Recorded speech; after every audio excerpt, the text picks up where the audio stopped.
বাঘ, ভাল্লুক, সাপ যেই জঙ্গলে থাকে সেই জঙ্গল মানুষের জীবন নিরাপদ নয়, কিন্তু ইমানদারের জীবন নিরাপদ। সুবহানাল্লাহ। মানুষের জীবন নিরাপদ নয়, কিন্তু ইমানদারের জীবন কি নিরাপদ। হযরতে সাফিনা নবী করিম সাল্লাল্লাহু আলাইহি ওয়াসাল্লামের একজন গোলাম ছিলেন। আন সাফিনাতা মাওলা রাসূলিল্লাহি সাল্লাল্লাহু আলাইহি ওয়াসাল্লাম আন্নাহু ক্বাল ইন্নী রাকিবতুল বাহরা। আল হাদিস। হযরতে সাফিনা নবীজির একজন গোলাম। তিনি বলছেন, আমি একজন ব্যবসায়ী ছিলাম। আমি সন্ধ্যাবেলায় আমার নৌকা ভরা মালামাল নিয়ে আমি একটা বড় নদীর, একটা মেঘনা অথবা পদ্মা নদী যত বড় চ্যাপ্টা হয়, চৌড়া হয়, এত বড় নদী আমি পাড়ি দিচ্ছিলাম। নদীর মধ্যে আকস্মিকভাবে এই সন্ধ্যাবেলায় ঝড়ো হাওয়া, এত বেশি পরিমাণে বৃষ্টি এবং ঝড় বাতাসের এত তীব্রতা, যে কারণে আমার নৌকাটা উল্টায় গেল। নৌকা উল্টায় গেলে আমি নদীর মাঝখানে, আমি নিজেই নৌকা চালায় যাচ্ছিলাম। ফলে নদীর মাঝখানে এই দুর্ঘটনা যখন হলো, তখন আমি অস্থির হয়ে গেলাম যে এখন আমি পার হব কি করে। এত বেশি পরিমাণে ঢেউ ছিল, ঝড়ো হাওয়া ছিল, বাতাস ছিল, যে বাতাসের কারণে নৌকাটা ডুবে যাওয়ার সাথে সাথে পুরা তক্তাগুলো খুলে গেছিল। উনি বলছেন, ফাআখাযতু লাওহাম মিন আলওয়াহিহি, আমি নৌকার একটা তক্তা ধরে আমি সাঁতার কাটা শুরু করলাম। সাঁতার কাটতে কাটতে রাতের বেলায় বোঝা যাচ্ছে না যে কিনারা কত দূর। আমি এমন একটা জায়গায় গিয়ে পৌঁছলাম, ফিহি আজিম্মাতুম মিনাল হাইয়া, যেখানে অজগর সাপ ভর্তি। আমি যে কিনারে গিয়ে যখন পৌঁছলাম, তখন এই কিনারে গিয়ে দেখতে পেলাম যে অসংখ্য অজগর। আমার মতো একটা মানুষকে দেখে প্রত্যেকটা অজগর মাথা তুলেছে। ওরা মনে হয় অনেক দিন অনাহারে।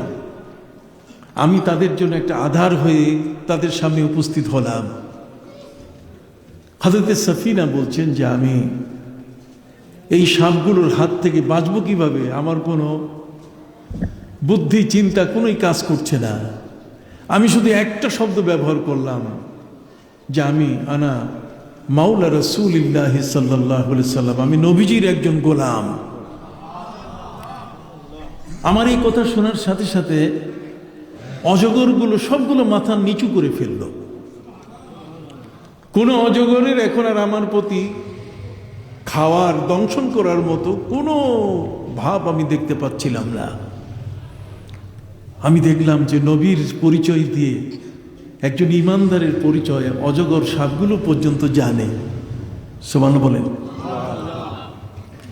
এই জন্য কবি বলেছেন, কি ওয়াফা তূনে মুহাম্মদ সে তো হাম তেরে হ্যাঁ, ये जहां चीज क्या लोहो कलम सब तेरे है। প্রিয় নবী সাল্লাল্লাহু আলাইহি ওয়াসাল্লামের সাথে যদি তোমার ভালোবাসার সম্পর্ক থাকে, তাহলে এই দুনিয়া কি, আসমান এবং জমিন তোমার কোথায় উঠবে বসবে। সুবহানাল্লাহ বলেন।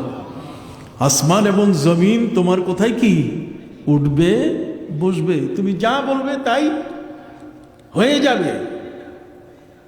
তোমার চক্ষু খুলে যাবে। তুমি এমন একজন ব্যক্তি, যে ব্যক্তি কোনো সাধারণ ব্যক্তি নয়। তোমার পরিচয় হচ্ছে যে তুমি প্রিয় নবী সাল্লাল্লাহু আলাইহি ওয়াসাল্লামের উম্মত। আমরা অনেক সময় পরিচয় দিতে গিয়ে বলি যে আমার চাচা একজন এমপি সাহেব, কি বলেন, আমার অমুক আত্মীয় একজন মন্ত্রী, মিনিস্টার, আমরা এই পরিচয় দেই। কিন্তু এই সব পরিচয়ের চেয়ে সর্বশ্রেষ্ঠ পরিচয় হলো আমি প্যারা নবী মুহাম্মদুর রাসূলুল্লাহ সাল্লাল্লাহু আলাইহি ওয়াসাল্লামের উম্মত। যেরকম সুবহানাল্লাহ।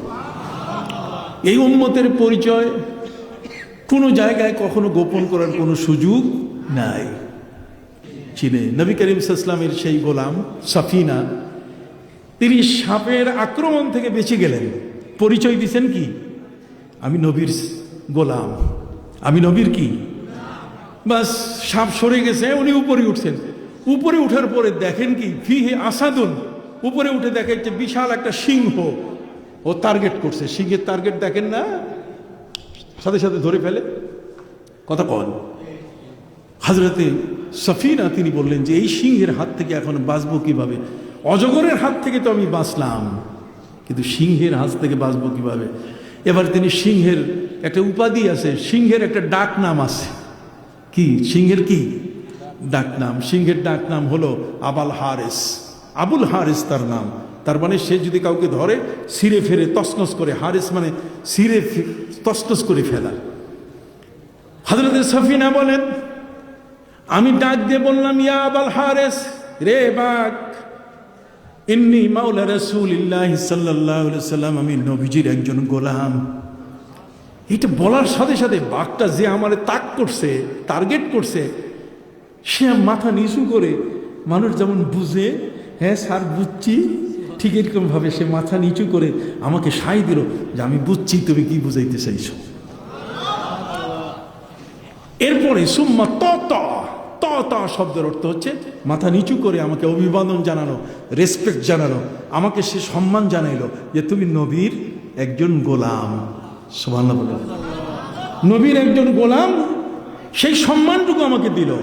এখন আমি তো বিপদে, অজগর সাপগুলো তো আশপাশে আছে, এগুলোকে কাটাইয়া যাওয়া, সব সাপ একসাথে কিলবিল করতেছে, পার হবো কেমনে? ঠিক ওই মুহূর্তে এই বাঘটা আমাকে এসে এমনভাবে মাথা দিয়ে শিং দিল, ধাক্কা দিল, যে ধাক্কার চোটে আমি উড়ে গেলাম একটা সাপের ওই দিকে যাইয়া পড়লাম। সুম্মা ইউহাম হেমু, এরপর বাঘটা আমাকে ইউহাম হেমু মানে ডুকুরিয়ে ডুকুরিয়ে বললো যে নবীজিকে আমার সালাম কইয়ে দিও। সম্মানিত শুধু আমার নবীকে যে মানে সেই ব্যক্তি সারা জগতের কাছে পরিচিত।